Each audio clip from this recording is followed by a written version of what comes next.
1990க்கு முன்பு நம் வாழ்க்கை எப்படி இருந்தது? காலை எழுந்ததும் பசும்பால் வாங்க அப்பா வரிசையில் நின்றிருந்தார். வாங்கி வந்த தண்ணீர் கலக்காத பாலில் அம்மா டீ போட்டு கொண்டு வந்தார். குடும்பத்துடன் அமர்ந்து டீ குடிப்பதை கூட அவரவர் முகத்தை பார்த்து ரசித்து குடித்தோம்.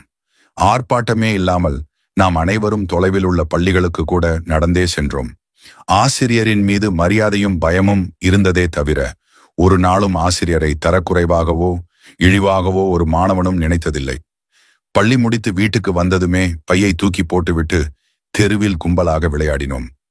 விளையாட்டில் கூட ஆங்கிலம் கலக்காத தமிழ் நம் அனைவர் நாவிலும் வீரியமாக தோற்றியிருந்தது. மாலை 4 மணிக்கு மேல் நம் அக்கா தங்கைகளுக்கு அம்மா அழகாக சடை போட்டு விட்டார்.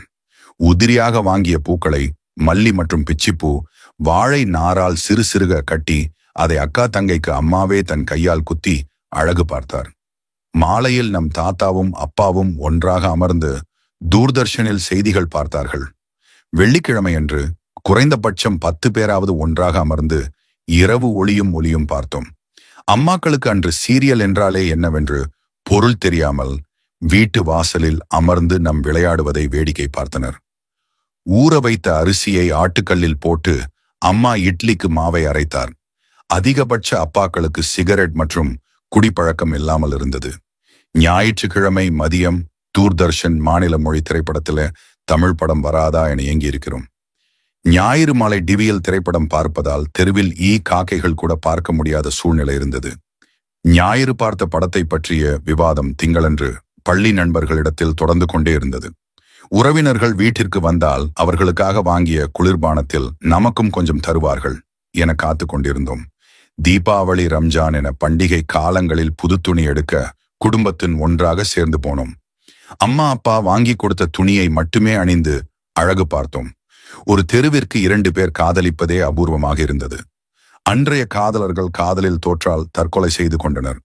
பண்டிகை காலம் வந்தால் வாழ்த்து அட்டை, கிரிட்டிங் கார்டு வாங்க கடைகளில் அலைமோதினோம். 10வது மற்றும் 12வது ரிசல்ட் பார்க்க தினத்தந்தி வாசலில் தவம் கிடந்தோம்.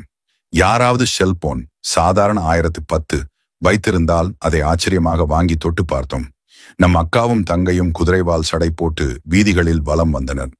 பணக்கார வீட்டு இளம் பெண்கள் BSASLR சைக்கிள் வைத்திருந்தார்கள். 10ல் குறைந்தபட்ச 8 வீட்டில் உள்ள குழந்தைகளிடம் உண்டியல் பழக்கம் இருந்தது. போன கரண்ட் திரும்ப வந்ததும் கைத்தட்டி ஆரவாரப்படுத்தினோம். வருடத்திற்கு ஒரு முறை குடும்பத்துடன் சினிமாவுக்கு போவதே பெரிய விஷயமாக இருந்தது. வீட்டில் யாருக்காவது திருமணம் நடந்தால் கிடைக்காத ஏதோ ஒரு அபூர்வ பொருள் கிடைத்தது போல் மிகுந்த மகிழ்ச்சியுடன் காணப்பட்டோம். ஊருக்கே ஒருவரோ இருவரோ தான் வெளிநாட்டில் வேலை பார்ப்பவராக இருந்தார். 10ல் 8 கன்னி பெண்களின் தார்மீக ஆடை தாவணியாக இருந்தது. 10ல் 8 ஆண்களிடத்தில் வேஷ்டி கட்டும் பழக்கம் இருந்தது. பள்ளி விடுமுறை காலத்தை வெளியூரில் உள்ள தாத்தா, மாமா, சித்தப்பா, பெரியப்பா வீட்டிற்கு சென்று விழா போல கொண்டாடினோம். கிணற்றில் குளிக்கும் பழக்கம் இருந்தது. பலருக்கு நீச்சல் தெரிந்திருந்தது. அடிக்கடி காய்ச்சல், தலைவலி வந்தது கிடையாது.